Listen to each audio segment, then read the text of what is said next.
Ladies and gentlemen, Dusty Thunder here with another Reddit story for you. This is actually a follower-submitted story, and it is a petty revenge story. Title of this one is, My Cheating Boyfriend Hates Clowns, and I'm a Petty Bitch. Clarification here. I think we all know how I feel about clowns. This is not me. Hello, Dusty. I, female 26, recently found out my asshole boyfriend, Kenneth, male 28, fake names FYI, cheated on me with my best friend, now ex-best friend, Teresa, female 25. By the way, OP, if you're in chat and you want to claim this, you know what to do. It happened during a party a few months ago from what I've gathered, and since then they continued seeing each other, hooking up whenever they could. Kenneth has lied to me saying he was going to the gym, and I believed him because I had no reason not to. But last week I saw Teresa was snapping Kenneth, which was odd because I had never seen them communicate outside of the group chat. So I checked the messages, I know, and found a ton of dirty messages between the two of them, with her explicit bits out and all. Oh, her explicit bits. Oh, also, for those who are over the age of probably 30, snapping is messaging through Snapchat, just in case you were wondering. Their convo went back and forth talking about how he shouldn't be with me, she can treat him better, etc., and he fed right into it. I wanted to scream and lash out at him as soon as he got out of the shower, but I didn't. I closed the phone, kept cool, and played it off like nothing happened. Now to this past week. It's October. My boyfriend hates clowns.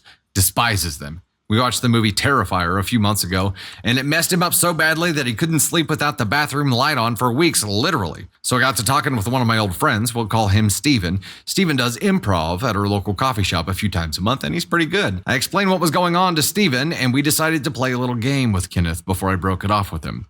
I gave Kenneth's number to Steven, two different friend groups, they don't really know each other, and had him start periodically calling him for the past few days, just staying completely silent. Kenneth told me about the calls and I just shrugged, telling him I didn't know the number. So he blocked the number and went on about his business. Now I tell Kenneth I want to watch a scary movie, a clown movie, Terrifier 2. Oh yeah, he is adamantly against that.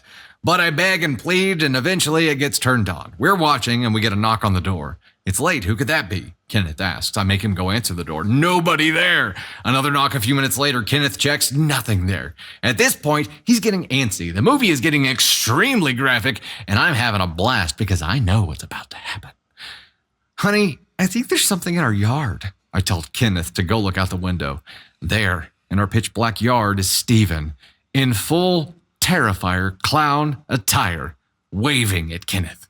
Kenneth loses his absolute mind. He stumbles back and asks me what the hell is happening. I shrug, saying I have no idea. He cracks the door open and screams for whoever is in our yard to get the hell out of it.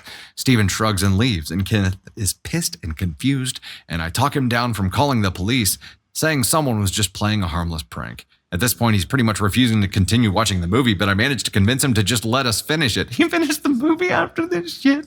So we press play, and then more knocks. Really loud this time. Kenneth gets up, pissed, and marches to the door, swings it open, and Steven jumps forward, screaming in full-on clown mode. Kenneth screams and falls backwards. He was okay, no injuries aside from his ego, as Steven burst into laughter. Kenneth starts cursing Steven out before I stop him, then tell him that he's a cheating piece of shit, and that this was all to get back at him, because I know he's cheating on me with Teresa. Long story short, we're in the process of packing up his stuff to get him moved out now. We rent, my name is the only one on the lease. Soon, I'll have this asshole out of my life. I haven't thought of a clever way to get back at Teresa yet. Me and Steven have some scheming to do, but we'll figure it out. So that's my petty revenge story for you. Thoughts? Did I cross the line?